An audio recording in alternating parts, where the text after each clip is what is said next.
So hi all. So చాలామంది అడుగుతుంటారు, sir దేంట్లో ట్రేడ్ చేయమంటారు, ఏది బెటర్, ఇండియన్ మార్కెటా లేకపోతే ఫారెక్స్ మార్కెటా అని చెప్పేసి అని. సో ఒకటి నా ఉద్దేశ ప్రకారం చూస్తే, so I just want to like Indian market. ఇప్పుడు మీ దగ్గర ఒక 15,000 రూపీసే ఉన్నాయి. సో మీరు ఏం చేయండి, ఒక 10,000 రూపీస్ అనేది ఇండియన్ మార్కెట్ పెట్టుకోండి, 5,000 రూపీస్ అనేది ఫారెక్స్ అండ్ క్రిప్టోకి పెట్టుకోండి. సమ్ వాంటేజ్ కానీ ఎక్స్ఎం కానీ ఏదో ఒక యాప్ ఓపెన్ చేయండి. ఓకే, లో స్ప్రెడ్స్ ఉండేది చూస్ చేసుకోండి. ఓకే, చూస్ చేసుకున్న తర్వాత మీరు ఫారెక్స్ అండ్ క్రిప్టో చేయాలంటే మార్నింగ్ అండ్ ఆఫ్టర్నూన్ అవాయిడ్ చేయండి. ఓన్లీ 6:30, 5:30 to 6:30, 7 o'clock మాత్రమే ట్రేడ్ చేయండి.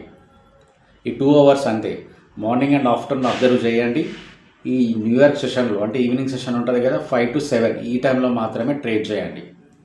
నెక్స్ట్ ఇంకోటి ఏంటి, నిఫ్టీకి వచ్చేసరికి ఏంటంటే మీ దగ్గర ఎంత ఉంది, 15,000 ఉంది. So go with only 200 premium ఉన్నప్పుడు, అంటే ఇప్పుడు మ్యాక్సిమం థర్స్డే ఫ్రైడే ఉంటుంది. ఓకే, ఫ్రైడే రోజు, థర్స్డే అవాయిడ్ చేయండి. ఫ్రైడే, మండే, ట్యూస్డే ఈ 3 days ట్రేడ్ చేయండి. Okay, 3 days. సో మీకు ప్రీమియం తక్కువకి వస్తుంది, ప్లస్ ప్రాపర్ ఎంట్రీ దొరికింది అనుకోండి, you can go with 1 lot or 2 lots వెళ్ళినా కానీ మీరు ఆరామ్సే క్యాప్చర్ చేస్తారు. క్యాపిటల్ గ్రో అవుతుంటుంది.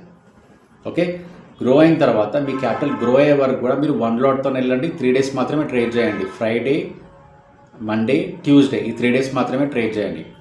ఎక్స్పైరీ డేస్లో సెన్సెక్స్లో కానీ, సెన్సెక్స్ అంటే ఓన్లీ ఎక్స్పైరీ డే రోజు మాత్రమే ట్రేడ్ చేయండి.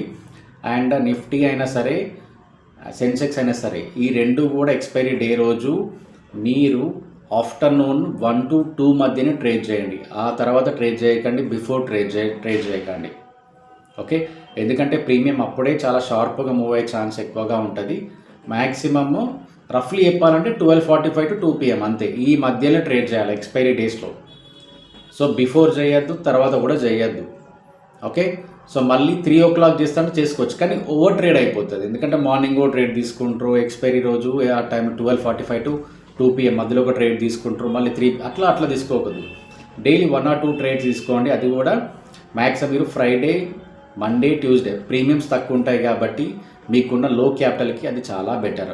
And go with only expiry day రోజు సెన్సెక్స్ 1 lotతోనే పోవాలా, అండ్ నిఫ్టీ అనేది 1 lot or 2 lotsతోనే పోవాలా. మీకు చాలా బెనిఫిట్ ఉంటుంది. యూ విల్ సీ మంచి ప్రాఫిట్స్ చూస్తారు. హోల్డ్ ఎక్కువ చేస్తారు, మీరు రిస్క్ ఎక్కువ చేస్తారు అన్నట్టు. ఎందుకంటే మీకు క్యాపిటల్ లేదు. క్యాపిటల్ గ్రో అయ్యే వరకు యూ హ్యావ్ టు పేషెన్సీగా కూర్చోవాలా, పేషెన్సీగా లిమిటెడ్ క్వాంటిటీతో ట్రేడ్ చేయాలా. అండ్ ఫారెక్స్ అండ్ క్రిప్టో అయితే 0.01 పెట్టుకొని యూఎస్ సెషన్లో మాత్రమే ట్రేడ్ చేయండి. లిమిటెడ్ పాయింట్స్, బిట్ కాయిన్ అయితే 500 points, గోల్డ్ అయితే లైక్ 10 points అట్లా క్యాప్చర్ చేసి ఎగ్జిట్ అవ్వండి.